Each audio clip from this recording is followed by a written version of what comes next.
আমরা এখানে আছি, আমি যদি বলি আমার হাত উঠাবো, আল্লাহ বলেন তুমি কাসেব, আমি আল্লাহ খালেক, এই হাতকে আমি সৃষ্টি করে দিছি, নামাবা না উঠাবা এই শক্তি আমি তোমাকে দিয়ে ইখতিয়ার দিছি। তুমি যদি বলো আমি উঠাবো, আমি আল্লাহ তোমাকে সে অধিকার দিয়ে রাখছি, উঠাইতে পারবা।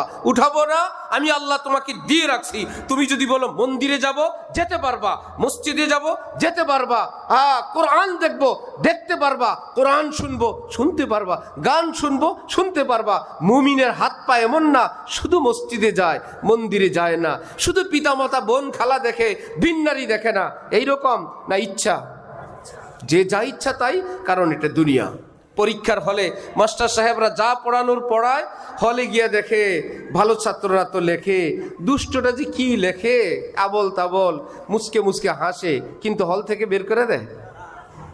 জানে যা লেখে সবই ভুল, সে বুক আবার দাঁড়ায় বলে স্যার লুজ পেপার লাগবে, অতিরিক্ত কাগজ লাগবে। মাস্টার দেয় না, স্যার প্লিজ স্যার একটু পানি খাবো স্যার। ওর জন্য লাইট জ্বলে, তার জন্য ফ্যান চলে, তার জন্য সিকিউরিটি আছে, তার জন্য লুজ পেপার আছে, সবই তার জন্য আছে। আশ্চর্য, কত খারাপ। এটা পরীক্ষার হল, এখান থেকে বের করবে না। জানে পাস ফেল, যা পড়ানোর পড়া হয়ে গেছে। কিন্তু যারা ফেল করবে এরা যদি আবার এরকম টেবিল নাড়ে, নিজে তো পারে না, ফেল করবে, যারা পাস করবে তাদের কেউ লিখতে দেয় না। এবার দুইজন চারজন জোরে জোরে হইচই করে।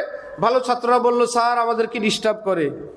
স্যার বললো এই ডিস্টার্ব করবে না, চুপচাপ লেখো, যা পারো লেখো, কোনো আপত্তি নাই।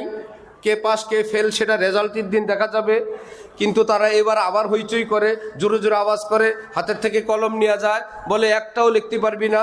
এবার মাস্টার সাহেবরা ওই অসভ্যগুলোকে হলে রাখবে না বের করে দিবে? কেন? তাদের অধিকার আছে না থাকার?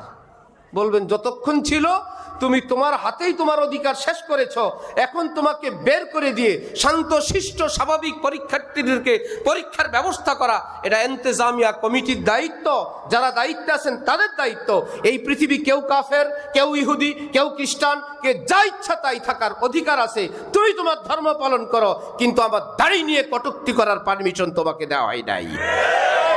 তুমি যা পড়ার পরো, বোরকা সম্পর্কে কটূক্তি করার অধিকার তোমার নাই। যারা এরকম করে, ইসলামের উপর আক্রমণ করে, তাদের জন্য রব্বুল আলামিনের ব্যবস্থা। বুঝাও বন্ধু, তুমি মুসলিম কাফের হিন্দু বৌদ্ধ থাকো, আমাকে আমার সেজদা করতে দাও।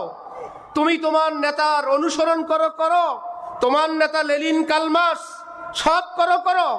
তুমি কি বলতে পারো আমার নেতা নির্দোষ, নিষ্পাপ, মাসুম? আমি তো বলতে পারি আমার নেতা হযরতে মুহাম্মদুর রাসূলুল্লাহ সাল্লাল্লাহু আলাইহি ওয়াসাল্লাম তিনি নির্দোষ, তিনি নিষ্পাপ। ইন্নাকা লাআলা খুলুকিন আযীম, যার উসিলায় আসমান জমিন সৃষ্টি। তুমিও কারো চিন্তা চেতনা লালন করো, আমিও কারো চিন্তা চেতনা লালন করি। তুমি তোমারটা পারবা, আমি আমারটা পারবো না। তুমি বিবস্ত্র ঘুরতে পারবা, আমি বস্ত্র নিয়ে ঘুরতে পারবো না। তুমি বেনামাজি থাকতে পারবা, আমি নামাজ থাকতে পারবো না। বিকট আওয়াজে গান শব্দ সেটা চলতে পারবে, মাইকের আওয়াজে ওয়াজ চলতে পারবে না। তাহলে যারা এই রকম অসভ্য, তাদের জন্য কি ওই হলে থাকার ব্যবস্থা না বাইর করার ব্যবস্থা? সেটার নাম জেহাদ।